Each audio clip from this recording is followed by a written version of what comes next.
Good morning everyone. আশা করি সকলে ভালো আছেন ও সুস্থ আছেন, আমরাও ভালো আছি। আজকে আমাদের থার্ড ডে। আমরা এখন আছি সারাহানে, আর এখান থেকে যাব আমরা রাজশাহী। আর সাইট সিন যা সমস্ত দেখব অবশ্যই চেষ্টা করব আপনাদের সাথে শেয়ার করার। এই সারাহানের যে হোটেলটাতে আমরা রয়েছি, এটা হচ্ছে হিমাচল ট্যুরিজমের একটা হোটেল। ভীষণ সুন্দর প্রপার্টি, ভীষণ ভালো লাগছে। বিশেষ করে সিনিক বিউটি এত সুন্দর।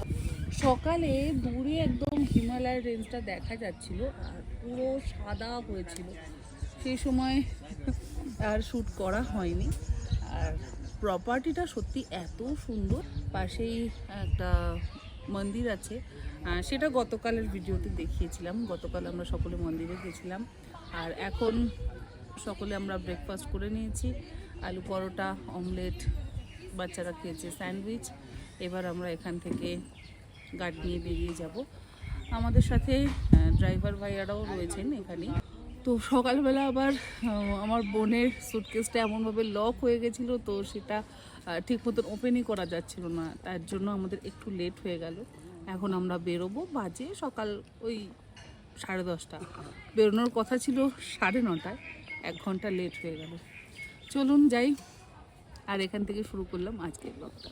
গাছের পাতাগুলো এত সুন্দর, যেন মনে হচ্ছে প্লাস্টিকের পাতা। ভীষণ সুন্দর।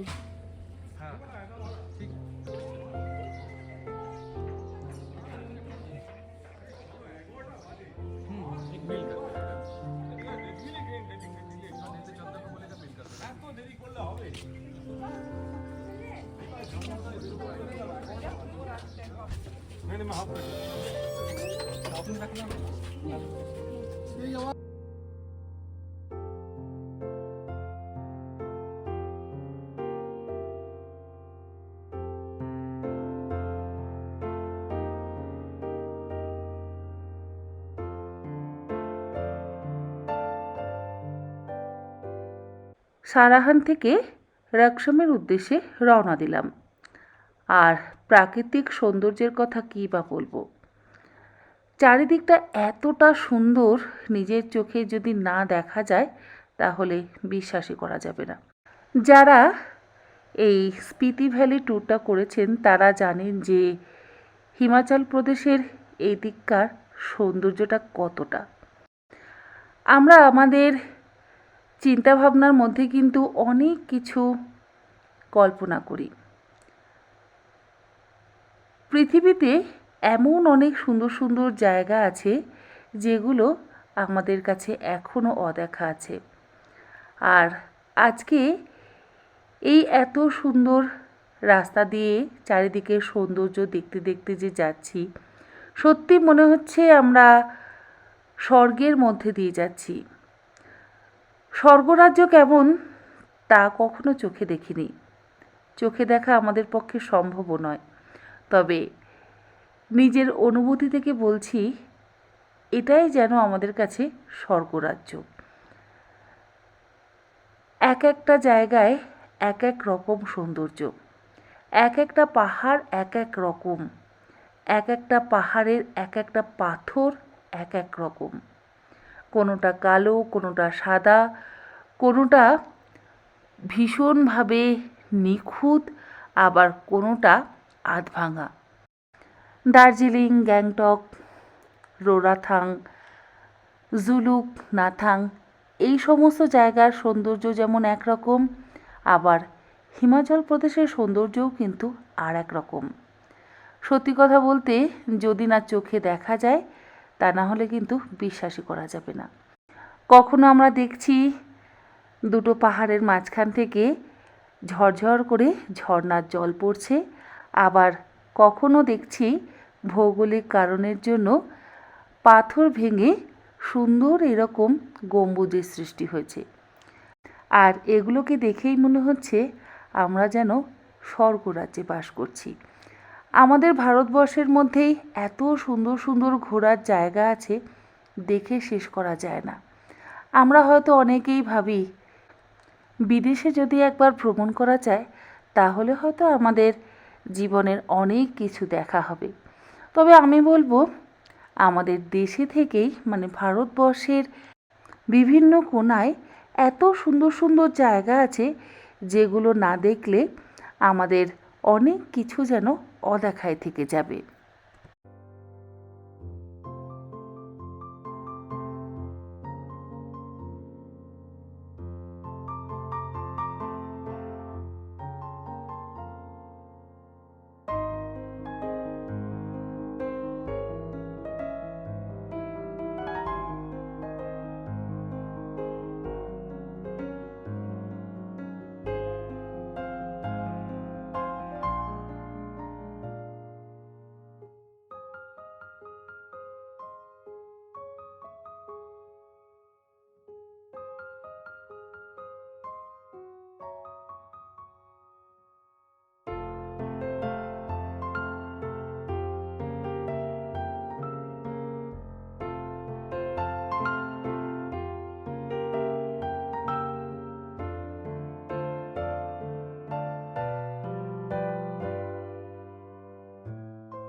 ঘন্টা দুয়েক চলার পর হঠাৎ আমরা অসম্ভব সুন্দর একটি জায়গায় দাঁড়ালাম, আর সেখানে দাঁড়িয়ে চারিদিকের সৌন্দর্য দেখে মুগ্ধ হয়ে গেলাম।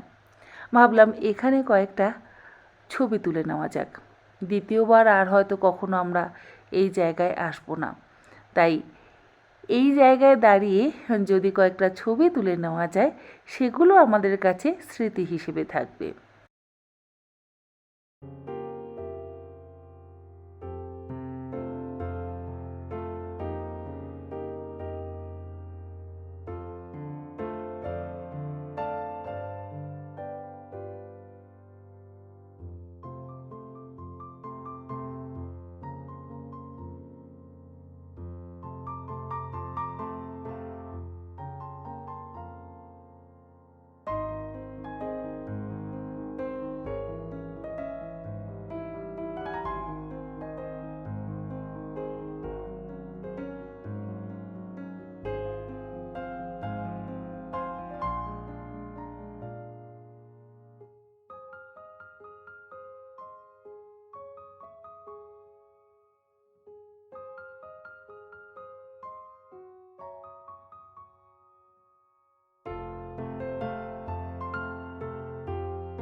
দুপুর 1:30 নাগাদ আমরা পৌঁছে গেলাম রকসম। আর এখানকার প্রাকৃতিক সৌন্দর্য আরও সুন্দর। যতক্ষণ না রকসমের প্রাকৃতিক সৌন্দর্য আপনারা দেখছেন ততক্ষণ বুঝতেই পারবেন না যে একই জায়গায় এতটা সৌন্দর্য হতে পারে।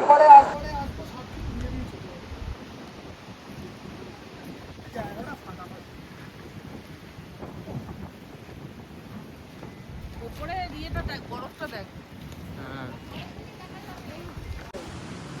নদীর পার যাওয়া যায়, ওটাই জিজ্ঞেস করছি। আমি চলে যাব। কি মা, কেমন জায়গা? দারুণ জায়গা। এদিকে নদীর সাংঘাতিক আওয়াজ, লুপিন রিভার, তারপরে উপরে বরফ।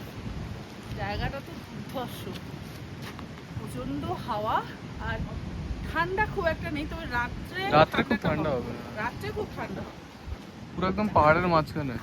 চারিদিকটা ভীষণ সুন্দর, ভীষণ সুন্দর, এত সুন্দর।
রকসমের এই হোমস্টে থেকে আমরা প্রাকৃতিক সৌন্দর্যটাও অসম্ভবভাবে উপভোগ করছিলাম, আর তার সাথে খাওয়া দাওয়াও ছিল ভীষণ ভালো।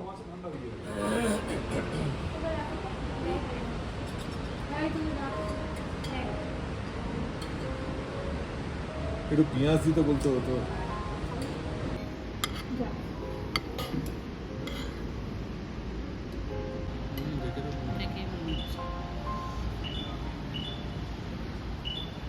তোমার খাবে না রোহিত? আর এই হোমস্টের প্রত্যেকটা ঘরই ছিল ভীষণই সুন্দর, আর প্রতিটা ঘর থেকে ভিউটাও ছিল কিন্তু ভীষণ সুন্দর। আমরা প্রাকৃতিক সৌন্দর্যটা ঘরে বসে ভীষণভাবে উপভোগ করেছি। এরপরে দুপুরের খাওয়া দাওয়া সেরে আমরা সকলে মিলে গেলাম রুপিন নদীর ধারে।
এই দিকটা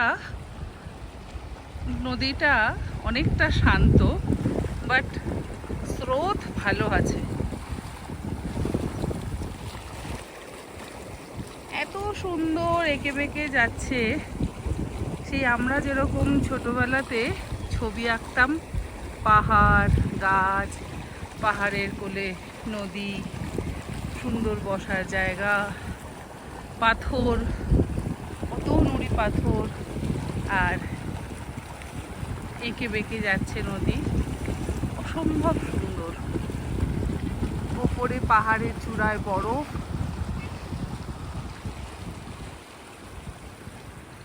জানি না কতটা দেখা যাচ্ছে যে ওপরে বরফ আছে।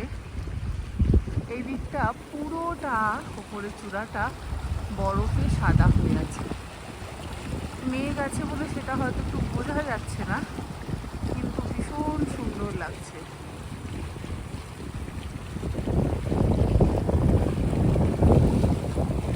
পুরো এঁকে বেঁকে গেছে নদীটা।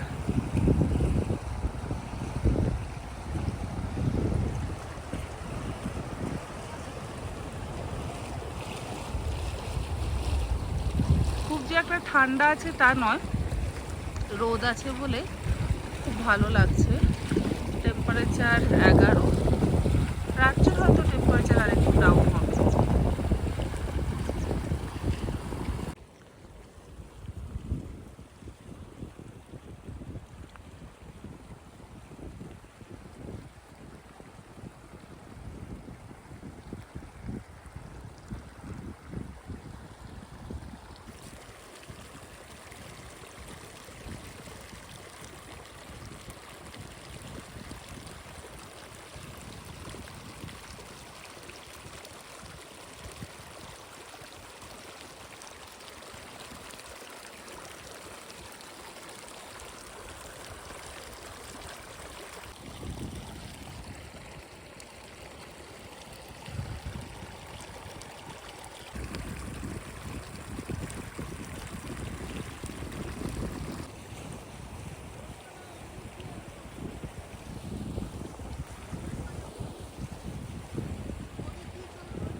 কোন দিক দিয়ে আসবো?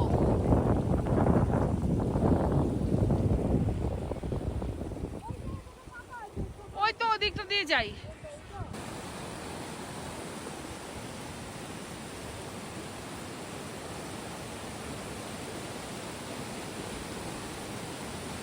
কি স্রোত রে!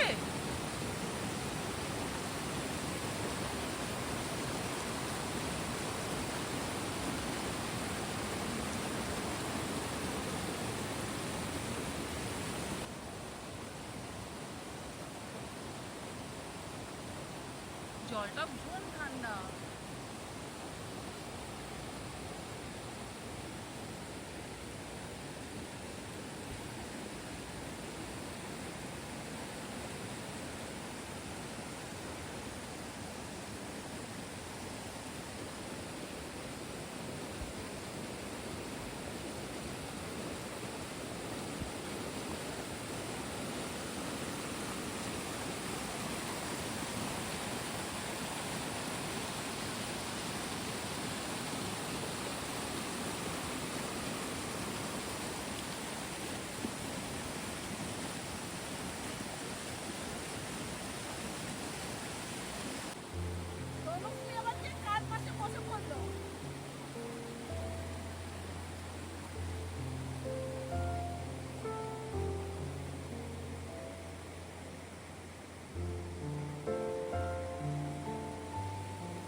এখান দিয়ে উঠে যাচ্ছে না, ওরা এখানে বসবে তো দাঁড়িয়ে এখানে বসে তোলো,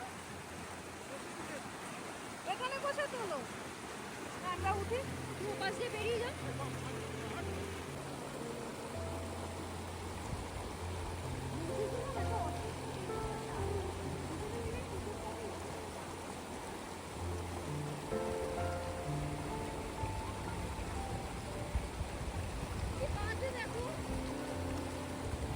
মিনিয়া তাতুন কুকুরটাকে ডাকছে ইচ্ছে করে যাতে তুই ভয় পেয়ে উঠে যাস, তাই তো?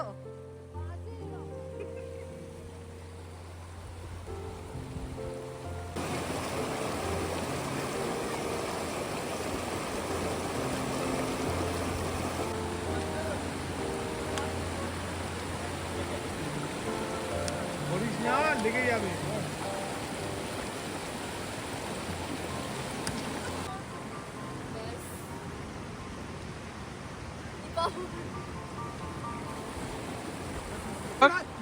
খুব খারাপ। তুই কি পাগলা নাকি? কোথা দিয়ে গেল বলতো? ভাইয়া আঙ্কেল এখান দিয়ে গেল। করিস না বাবা, লেগে যায় বাবা। তো তুই শুরু করলি না, বাবা স্টার্ট করেছে, ওই দেখো। এইবার এই বড় সূর্যাস্তটাও আমরা অসম্ভব সুন্দরভাবে দেখলাম। আর এখানে অবশ্য সন্ধে হয়, মানে সূর্যাস্ত হয় 8:30 থেকে 8টা নাগাদ। তারপর আমরা সকলে চা খেলাম। আচ্ছা ভালো আছে।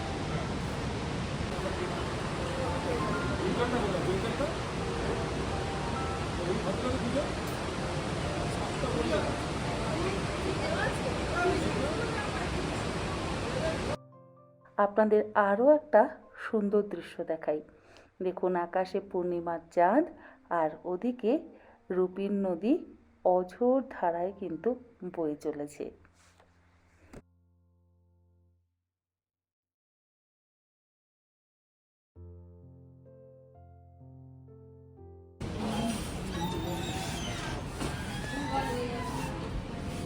ও বাবাকে বলিস মিনি, হ্যাঁ জোরেই তো বললাম। বলবি? হ্যাঁ ওই তো আছে। কি আছে মামি? এইটা ও ভালো বলছি শাহি পনির, মিনি। হ্যাঁ আর ওদিকে মনে হয় চিকেন আছে আর ক্ষীর আছে। চলো। আজ সারাটা দিন ভারী সুন্দর কাটলো। রাতে এখন আমরা সকলে খাওয়া দাওয়া করছি, আর আজকের ব্লগটাও এখানে শেষ করছি। ব্লগটা কেমন লাগলো অবশ্যই জানাবেন। আপনারা সকলে ভালো থাকবেন, সুস্থ থাকবেন। ধন্যবাদ।